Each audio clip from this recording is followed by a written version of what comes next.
Hello बच्चों, welcome to the session. आज हम ट्रिग्नोमेट्री शुरू कर रहे हैं। देखिए, trigonometry is in 10th class, 11th class, 12th class और आगे भी है। ये एक इकलौता सब्जेक्ट आपको दिखेगा जिसका practical life significance, practical life application, ये सारी चीज़ें आपको पढ़ते के साथ ही समझ में आ जाएंगी। हाँ जी, जब जब तक आपने स्टडीज़ कंटिन्यू कर रहे हैं आपको समझ में आ जाएगा कि ये रियल लाइफ से, प्रैक्टिकल लाइफ से बहुत ही ज़्यादा जुड़ी हुई है। It is that thing. But आज पहला क्लास है, इंट्रोडक्शन है, तो उन चीज़ों के बारे में अभी बात नहीं करना चाहूँगा मैं। आज हम ट्रिग्नोमेट्रिक रेशोज़ के बारे में पढ़ेंगे और ट्रिग्नोमेट्रिक आइडेंटिटीज़ के बारे में पढ़ेंगे। आपका आगे का सारा काम 10th class, 11th class, 12th class, देखिए दिस क्लास इज़ एवरीथिंग आगे के काम के लिए। आज की क्लास को आप एक बार देखिए, दो बार देखिए, जितनी बार हो सके देखते रहिए, हमेशा काम आएगी। इसमें ऐसी ऐसी चीज़ें आपको बताई जाएगी। ठीक है, तो आइए ज़रा शुरू करते हैं। अब ट्रिगोनोमेट्री, देखिए यहाँ पे ट्राइगोनो और मीट्री अलग अलग, आप चाहो तो ब्रेक कर सकते हो, मैंने इतना बोला भी था। सो यहाँ ये प्रैक्टिकल चीज़ है भाई। ये ट्राइंगल से जुड़ा हुआ शब्द दिख रहा है आपको, ठीक है, आपको उतनी जानकारी नहीं बट फिर भी दिख रहा है ट्राइंगल से जुड़ा हुआ। और ये मीट्री आपका मीटर, हाँ जी, वो मेजरमेंट से जुड़ा हुआ, बिल्कुल यही यही चीज़ है। तो यहाँ से आपको हिंट मिल रहा है कि हमें ट्राइंगल में काम करना है। हम सिर्फ राइट एंगल ट्राइंगल ही कंसिडर करेंगे पूरे चैप्टर में, याद रखिएगा। 90 डिग्री ट्राइंगल, ये इस तरह का ट्राइंगल नहीं लिया जाएगा, बिल्कुल नहीं लिया जाएगा, इसकी ज़रूरत नहीं है। पूरा ट्रिग्नोमेट्री पूरा कन्फाइन है 90 डिग्री ट्राइंगल के, राइट एंगल ट्राइंगल के लिए।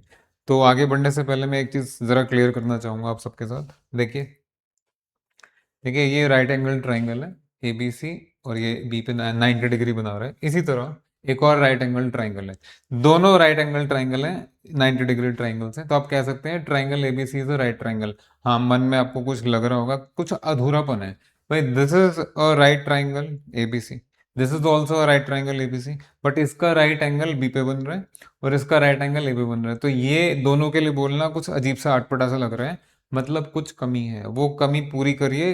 पूरा बोल के क्या बोलना पड़ेगा? Triangle ABC is a right triangle, right angled at B. Yes, you have to say this पूरे चैप्टर में, जगह जगह बोलना। हाँ जी, बोलने का मतलब अब लिखिएगा ऐसे ही। इसमें इसमें क्या बोलेंगे बच्चे? Triangle ABC is a right triangle, right angled at A. ठीक है, शुरू से ही ये चीजें अगर आप अपने अंदर लाएंगे तो आगे परेशानी नहीं होगी। इसी का एक और इलस्ट्रेशन देखिए। यस, मान लीजिए मैंने लिया triangle X Y Z is a right triangle, जिसका राइट एंगल जो है वो एक्स पे है। तो आप पॉसिबल डायग्राम्स देख सकते हैं भाई, राइट एंगल आपका एक्स पे होना चाहिए। देखो, ये इसका राइट एंगल वाई पे है, आई एम सो सॉरी, उधर इनकी जगह आप जेड लिख लीजिएगा। Give me 1 second. देखिए तीन केसेस हैं, मैं पहले इसको चेंज कर देता हूँ।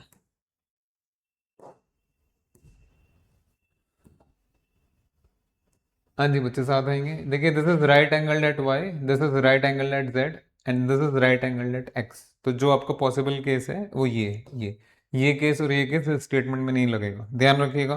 तो अब के बाद आपको सबसे ज़रूरी यही देखना है कि भाई राइट एंगल जो बन रहा है 90 डिग्री बन रहा है वो किस वर्टेक्स पे बन रहा है, तीन वर्टेक्स में से किस वर्टेक्स पे। अब आप कहेंगे सर ये तो समझ में आ गया, लेकिन ये क्यों सिग्निफिकेंट है, आप ये छोटी सी चीज़ ऐसे क्यों बता रहे हैं? Let me tell you.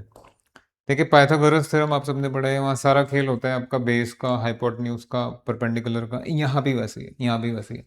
आपके सामने ये सिचुएशंस आने वाली है बच्चे, ध्यान से देख लो।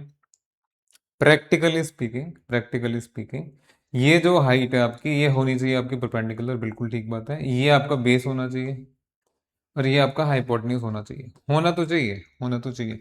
लेकिन ये परपेंडिकुलर आपका चेंज हो सकता है, क्यों?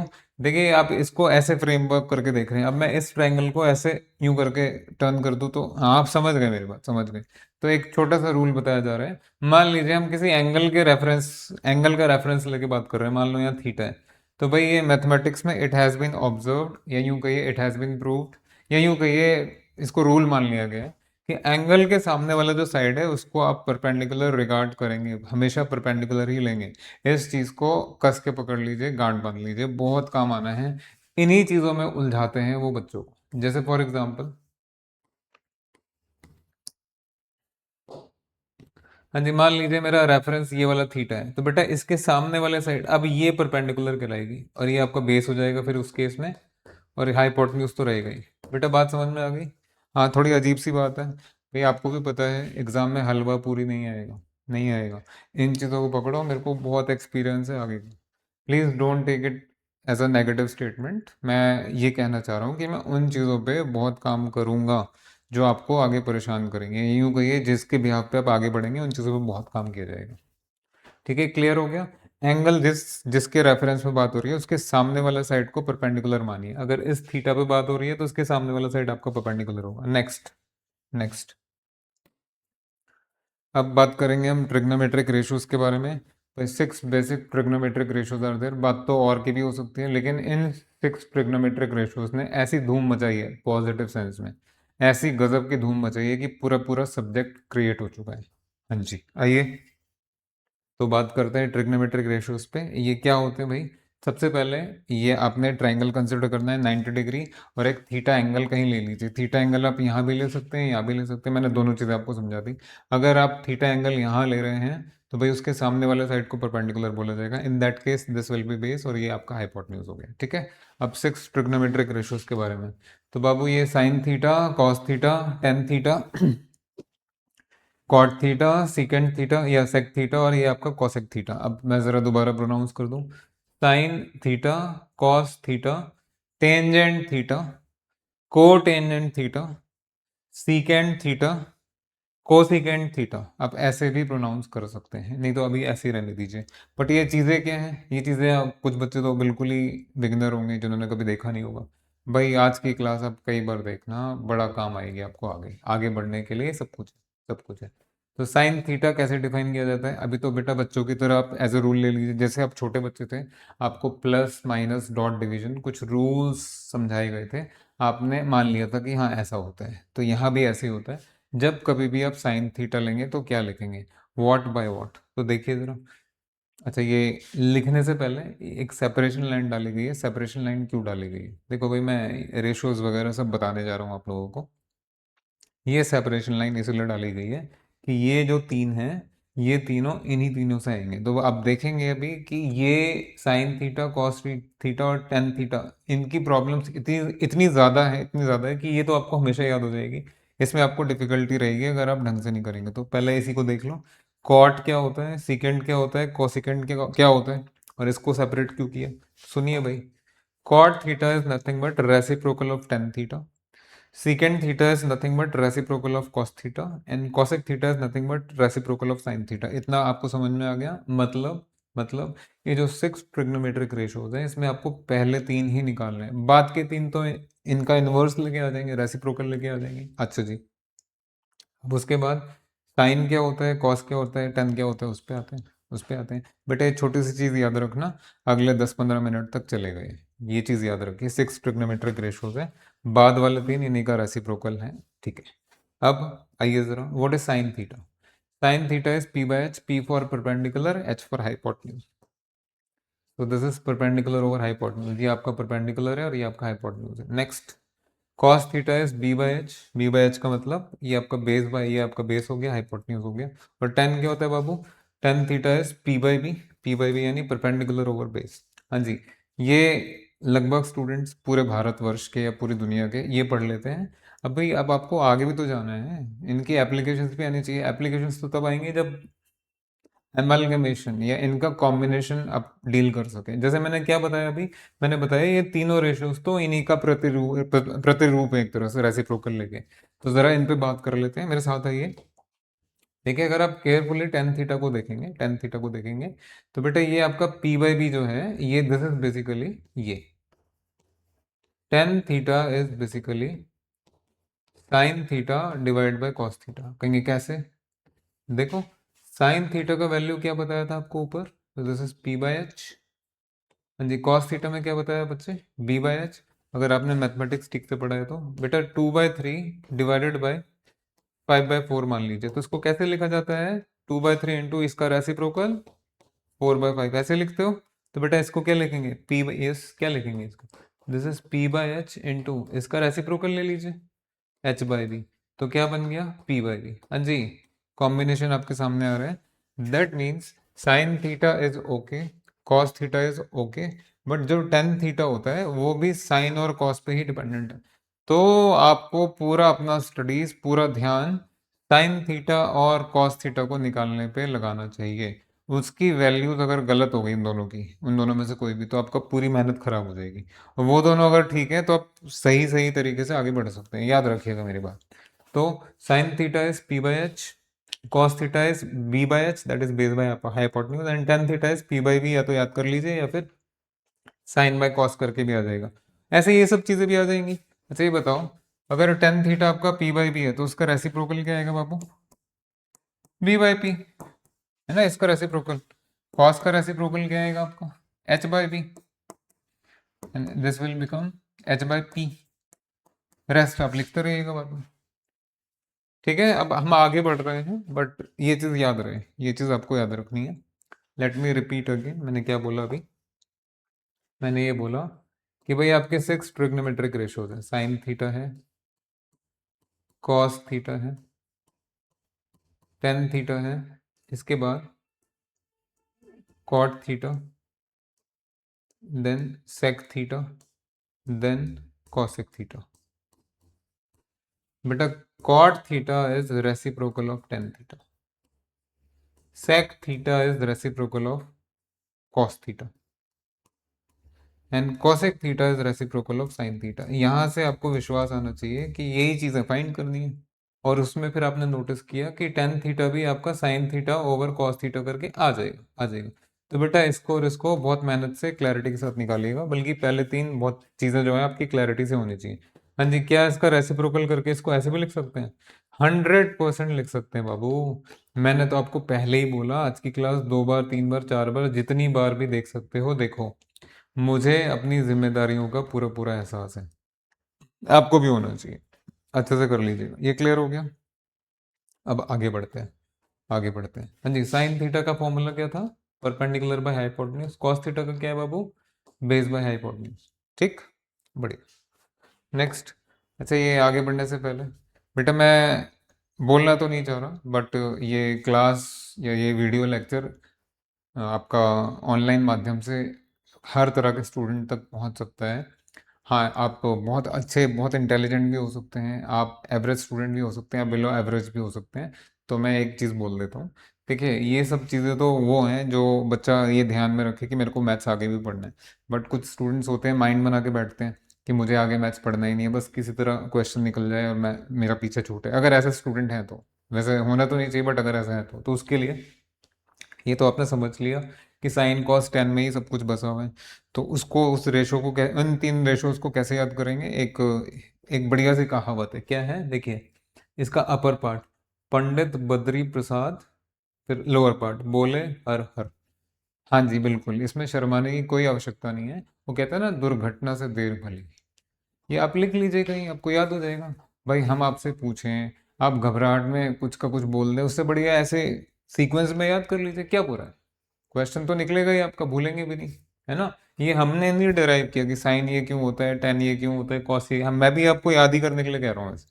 हाँ, थोड़ा ब्यूटीफाई कर दिया बस। ठीक, चलिए अब आगे चल रहे हैं, आगे चल रहे हैं। प्लीज मेरी बातों को नेगेटिव नहीं लेना, भाई हर तरह के बच्चे होते हैं, सब अपने ही हैं। आ जाइए, अब क्वेश्चन करते हैं।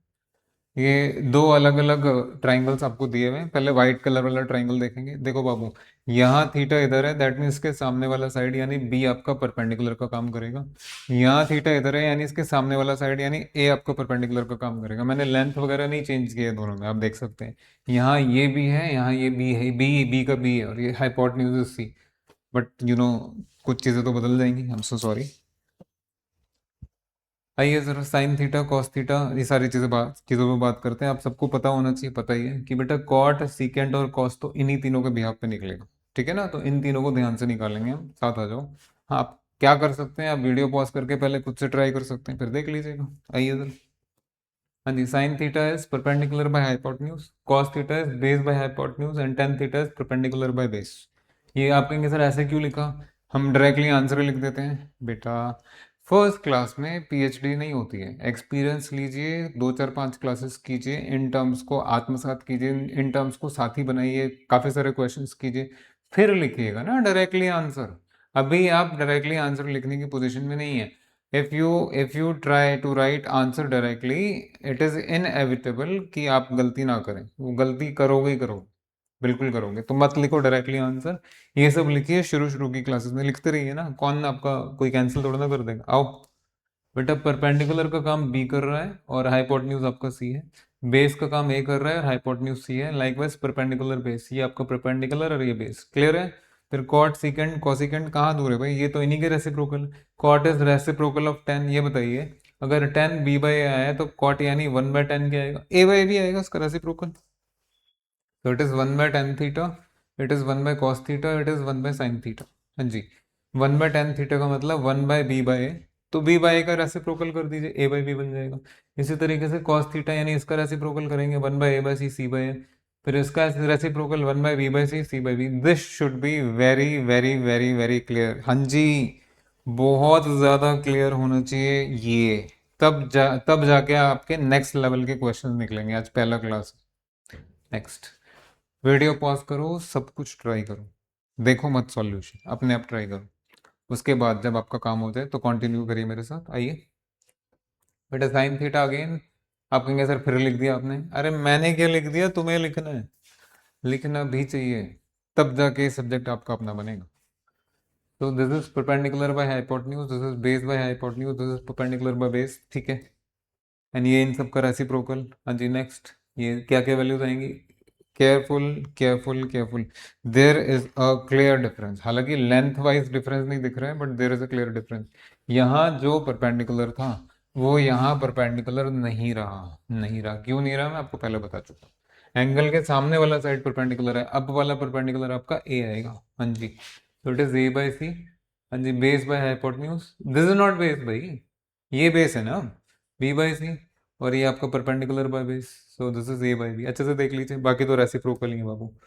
सो 1/10 यानी इसका रेसिप्रोकल b/a, 1/cos यानी इसका रेसिप्रोकल c/b, एंड 1/sin मतलब आपका c/a। क्लियर हो गया आपको, इन चीज़ों की आवश्यकता है भाई, इनमें टाइम लगाओ, मेरी बात मानो, तो ये सब्जेक्ट सफल हो जाएगा। बहुत मीठा चैप्टर है, लगभग स्टूडेंट्स ट्रिग्नोमेट्री का चैप्टर आराम से कर लेते हैं। ये मैं तो कहूँगा पूरे मैथमेटिक्स में आपके जो अभी बुक है आपकी 10th क्लास की, यही सबसे मीठा चैप्टर है, आराम से हो जाएगा, बट साथ ठीक तरह से चलिए तो सही। नेक्स्ट, हाँ जी, अच्छी प्रैक्टिस हो गई है आपकी। अब देखिए ये क्वेश्चन है, फाइंड ऑल 6 ट्रिग्नोमेट्रिक रेशियोज। अब आपको पता है 6 में से 3 जरूरी अच्छे से निकालने हैं, बाकी 3 तो इनकी परछाई हैं। और ये आपका ट्राइंगल दिया हुआ है, ट्राइंगल आपके सामने, देखिए ट्राइंगल में थीटा है और ट्राइंगल में आपका बेस है और ये आपका परपेंडिकुलर है, लेकिन हाइपोटेन्यूज नहीं दिया गया। तो जब तक तीनों साइड्स का लेंथ आपको नहीं पता होगा तब तक ये ट्रिग्नोमेट्रिक रेशियोज नहीं निकलेंगे, आपको भी पता है। तो बेटा ये बेस गिवन है, ये परपेंडिकुलर गिवन है, लेकिन हाइपोटेन्यूज नहीं गिवन, तो क्या करेंगे, क्योंकि ये 90 डिग्री ट्राइंगल है तो हमारे पास एक बहुत फेमस थ्योरम है कॉल्ड पाइथागोरस थ्योरम, है ना, पहले ये निकाल लेते हैं पाइथागोरस थ्योरम। आइए, by Pythagoras theorem, I am so sorry, वो 5 कैसे आया देख लेते हैं। बाय पाइथागोरस थ्योरम, ध्यान दो, h² equal to P square plus B square, है ना, तो ये हाइपोटेन्यूज का स्क्वायर है एंड इसका स्क्वायर प्लस इसका स्क्वायर हो जाएगा, तो आपके सामने है h² equal to 4² plus 3², basic चीज थी, अपने आप भी कर सकते थे। नेक्स्ट, h² इक्वल टू 25 आएगा, तो एच एस प्लस माइनस 25। हाँ जी, ये सेकंड डिग्री का पोलिनोमियल की तरह काम कर रहा है, मैं अगर आप हमारे साथ क्लासेस में जुड़े हुए हैं मैं बोलता रहता हूँ हमेशा। तो ये बेटा यहाँ से h की दो वैल्यूज आएंगी प्लस माइनस 5, बट हमें तो लेंथ चाहिए, हाइपोटेन्यूज का लेंथ तो नेगेटिव लेंगे नहीं, तो इसीलिए जब h का वैल्यू दो पॉसिबल वैल्यू प्लस माइनस 5 आई तो वहां से आपने सिर्फ और सिर्फ प्लस 5 ही लेना है, ठीक। अब जबकि आपको तीनों चीजें पता लग गई हैं तो फिर वो कहाँ दूर है, आ जाओ बेटा। साइन थीटा होता है आपका p/h, perpendicular by hypotenuse, perpendicular by 4/5। इसी तरीके से कॉस थीटा आपका 3/5 आएगा, बेस बाय हाइपोटेन्यूज, और 10 आएगा आपका परपेंडिकुलर बाय बेस, ये आपका परपेंडिकुलर, सॉरी ये आपका परपेंडिकुलर है और ये बेस है 4/3। नेक्स्ट, अगर साइन थीटा इतना है तो कॉसेक उसका रेसिप्रोकल, रेसिप्रोकल, हाँ जी, कॉसेक इज रेसिप्रोकल ऑफ 4/5, 5/4, या cosec is reciprocal of sine theta, sine theta अगर इतना है तो उसका रेसिप्रोकल तो 5/4 ही आएगा।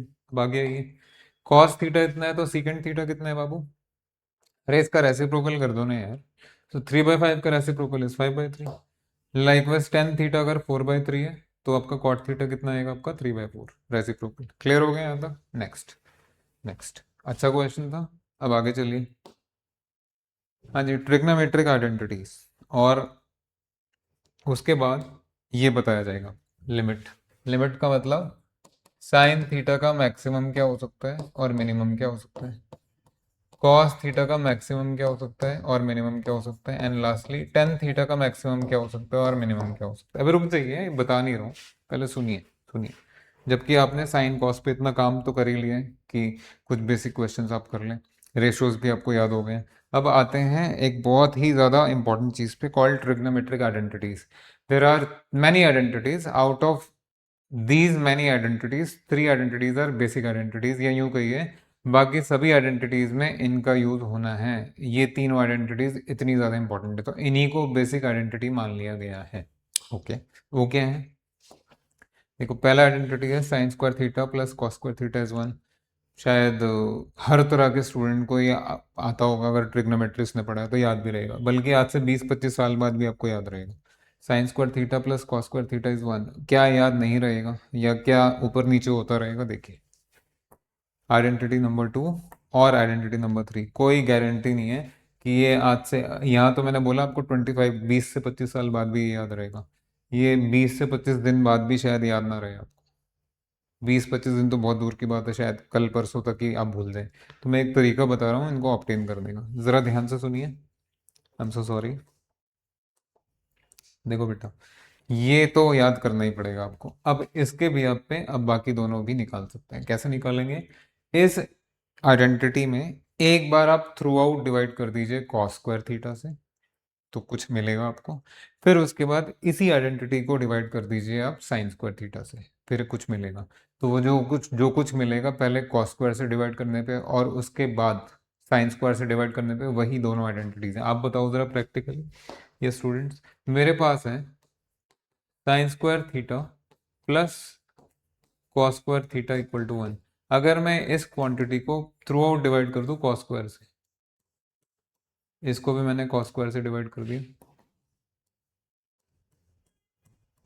और यहाँ भी मैंने कॉस स्क्वायर से डिवाइड कर दिया। देखो बाबू, ये तो साइन बाय कॉस हो गया, ये ऐसे हो सकता है ना, sine theta by cos theta का होल स्क्वायर। हाँ बिल्कुल ठीक बात है। और ये तो वन ही हो जाएगा, और ये हो जाएगा आपका वन बाय कॉस थीटा का होल स्क्वायर। बेटा साइन बाय कॉस क्या होता है? अरे तो टेन आ गया, तो आना ही था। आप ध्यान से पढ़ेंगे तो सब आएगा। वन बाय कॉस सीकेंड, समझ में आया? ये तो वही आइडेंटिटी है, वही आइडेंटिटी देख लीजिए। ये तरीका है भाई निकालने का, ये तरीका है। क्या बताया मैंने अभी? इस इसको थ्रू आउट डिवाइड कर दीजिए। आप क्या चीज़ से डिवाइड करोगे बाबू? कॉस स्क्वायर से। जैसे ही कॉस स्क्वायर से डिवाइड करेंगे तो साइन बाय कॉस तो टेन होता है, यहाँ टेन का स्क्वायर हो जाएगा, कॉस बाय कॉस वन हो जाएगा, और वन बाय कॉस आपका सीकेंड का स्क्वायर आ जाएगा। क्लियर हो गया? अब तीसरा आइडेंटिटी अगर आपको निकालना है तो बेटा इसको डिवाइड कर दीजिए साइन स्क्वायर से। Sine square by sine square is one, cos square by sine square is cot cot cot square, and one by sine square is cosec. ठीक, देख भी सकते हो ये कैसे आया। लो भाई देखो, ये भी मैंने बताया था, sign square theta plus cos square theta one है ब्लू में। आपने साइन स्क्वायर से साइन स्क्वायर से साइन स्क्वायर से डिवाइड किया तो साइन बाय साइन वन हो गया, कॉस बाय साइन आपका कॉट स्क्वायर में कन्वर्ट हो गया, वन बाय साइन स्क्वायर से। क्लियर हो गया? अच्छा जी, अब आपने क्या सीखा बाबू?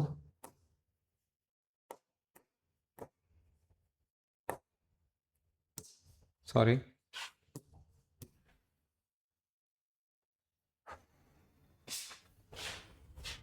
आपने सीखी ये तीन बेसिक आइडेंटिटीज। इसमें से भी पहले वाला तो आप कभी मरते दम तक नहीं, 20-25 छोड़ो, मरते दम तक नहीं बोलेंगे। बट बाकी दो इसी के भी पे आप ऑप्टेन कर सकते हैं, हमेशा ऑप्टेन कर सकते हैं। Take your time.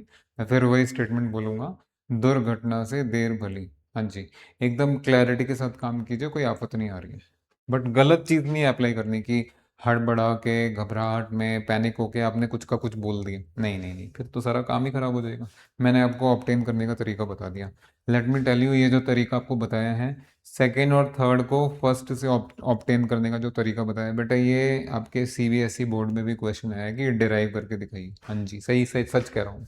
अब आगे चलने से पहले ये देखो भाई, आपके पास ये बेसिक आइडेंटिटी है कि साइन का स्क्वायर प्लस कॉस का स्क्वायर ये हमेशा वन होता है। बट ये याद रहे, अगर यहाँ आपने थीटा लिखा है बाबू, तो यहाँ भी थीटा ही होना चाहिए, मतलब दोनों का एंगल सेम होना चाहिए। ऐसा नहीं हो सकता कि यहाँ अल्फा है और यहाँ बीटा और आप खुश हो रहे हैं, बिल्कुल भी नहीं होगा।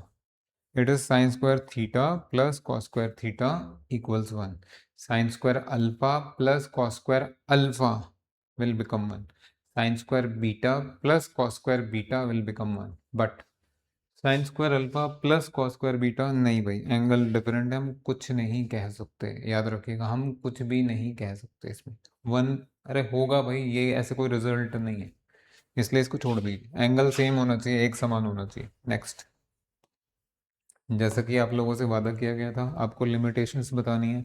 देखिए, हमारे भी लिमिटेशंस है भाई, हम इतना काम कर सकते हैं, हम इतना खाना खा सकते हैं, इतना वर्क कर सकते हैं, हमारी लिमिटेशंस हैं. तो ऐसे ही साइन की कॉस की लिमिट, कुछ लिमिटेशंस हैं. अब आप कहेंगे सर इनकी बताओगे तो फिर बाकी तीनों की रुक जाइए, पहले ये बाकी तीनों भी तो इन्हीं से आएंगे, पहले तो देखो बेटा, ये साइन थीटा जो है हमेशा -1 से 1 के बीच में लाई करेगा. यानी कि कोई भी एंगल थीटा आपको कभी भी ऐसा नहीं मिलेगा जिसके लिए साइन थीटा का वैल्यू जो है आपने 2 बोल दिया, बिल्कुल भी नहीं. इसका वैल्यू हमेशा 1 से -1 के बीच में ही लाई करेगा. Yes, this is possible, but 2 is not possible, याद रखना. ठीक है, क्लियर होगी. सेम विथ कॉस, कॉस भी बेटा -1 से 1 के बीच में लाई करेगा. तो लगभग एक तरह के बाउंड हो गए दोनों के लिए. ये इसका वैल्यू 1 से आगे कभी जाएगा ही नहीं, और -1 के पहले कभी नहीं जाएगा. सेम विथ कॉस, कॉस का वैल्यू 1 को कभी नहीं क्रॉस करेगा, और -1 को उधर से कभी नहीं क्रॉस करेगा. तो क्या ये पॉसिबल है? यस, दिस इज पॉसिबल भाई. 1/3 तो इनके बीच में लाई कर रहा है. क्या ये पॉसिबल है? हाँ बिल्कुल पॉसिबल है भाई. -0.7 भी तो इन्हीं में लाई कर रहा है, डेफिनेटली करेगा. क्या ये पॉसिबल है? नहीं नहीं, ये कैसे पॉसिबल है? -3 तो आउट हो गया, क्लियर हो गया. चलिए, बड़ी अच्छी चीज समझ में आई. अब देखो आगे एक लास्ट चीज. साइन के पास बाउंडेशन है, कॉस के पास बाउंडेशन है, टेन के पास किसी तरह का कोई बाउंडेशन नहीं है. कोई बाउंडेशन नहीं है.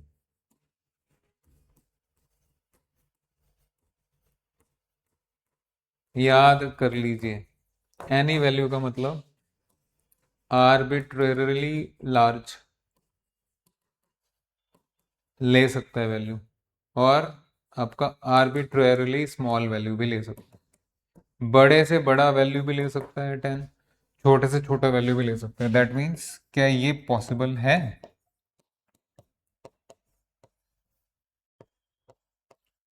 बिल्कुल पॉसिबल है. क्या ये साइन के केस में पॉसिबल था? ये नहीं पॉसिबल भाई, बट ये पॉसिबल है. ठीक है, ध्यान रखिएगा. क्या ये संभव है? हाँ, क्यों नहीं. 3.14 करके इरेशनल नंबर आएगा तो कुछ है ही नहीं, बिल्कुल पॉसिबल है. क्या ये पॉसिबल है? नहीं नहीं, this is not possible, because ये जो वैल्यू हो गई आपकी, ये 1 - 1 में नहीं आ रही है. ठीक है, ये चीज ध्यान रखना भाई. Sine has boundations, proper boundations है, प्रॉपर लिमिटेशंस है. 1 - 1 में लाई करना चाहिए, उसके बीच में वैल्यूज आएंगी. कॉस में भी प्रॉपर बाउंडेशन है, लेकिन टेन थीटा की वैल्यू बहुत बड़ी हो सकती है, बहुत छोटी हो सकती है. बहुत बड़ा पॉजिटिव नंबर हो सकता है 10 में, यस. बहुत छोटा नेगेटिव नंबर हो सकता है 10 में, सब कुछ संभव है. 10 में 0 भी आ सकता है, 10 में इन्फिनिटी भी समझ लो आ रहा है, प्लस में माइनस में सब आ रहा है. ठीक है, देखे जरा कुछ और भी बचा है भाई. और तो कुछ बचा नहीं है, आज काफ़ी कुछ कर लिया आपने. जब कभी भी आप ट्रिग्नोमेट्री शुरू करें, आज की क्लास से शुरू करें, और ईश्वर आपको सफलता देगा ही देगा भाई. चलिए, thank you very much, bye, thank you.